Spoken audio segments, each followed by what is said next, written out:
বুঝি না, একটাই বুঝি, হাসিনাকে বাংলাদেশে এনে বিচার করছে। ইনশাআল্লাহ এক মাথা এক বলে যিনি আগামীতে বাংলাদেশের প্রধানমন্ত্রী হবেন ইনশাআল্লাহ, সেই তারেক রহমানকে তারা সাজা দিয়েছে।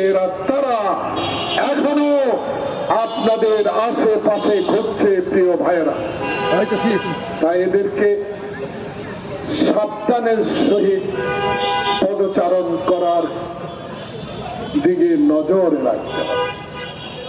তাই নাহলে এরা এই সরকারের বিরুদ্ধে ষড়যন্ত্র শুরু করবে। ওই পালিয়ে খাওয়া 2024 সালের 7ই জানুয়ারির নির্বাচনে 350 জন চোর বাটপার নির্বাচিত হয়েছে, তাদের সবাইকে এখনো গ্রেফতার করতে পারে না।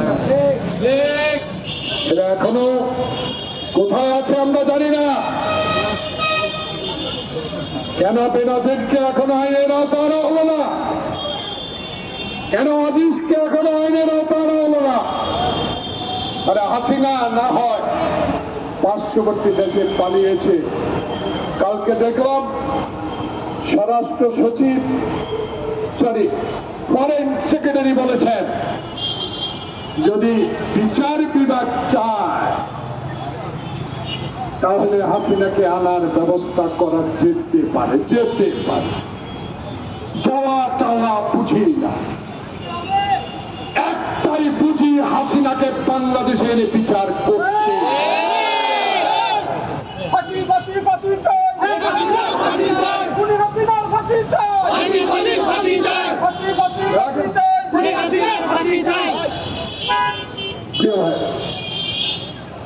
সময় দীর্ঘায়িত করব না, আপনাদের সাথে সম্পর্ক আজকের না।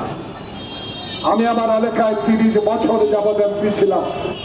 প্রিয় ভাইরা, 16 বছরে একটা দিনের জন্য আমি বাড়িতে ঘুমাতে পারি না। সেই কথা বলার সুযোগ এখন নাই। এখন সুযোগ একটা, ডক্টর ইউনূসকে সহযোগিতা করতে হবে, নির্বাচনে রোড ম্যাপ দিতে হবে। বাংলাদেশে সংস্কার করেন, আমাদের আপত্তি নাই, কিন্তু বাংলাদেশে আওয়ামী লীগ আবার বাংলাদেশে রাজনীতি করে বাংলাদেশের সংবিধান, বাংলাদেশের বিচার বিভাগকে ধ্বংস করে যাতে না দিতে পারে সেই দিকে নজর রাখতে হবে।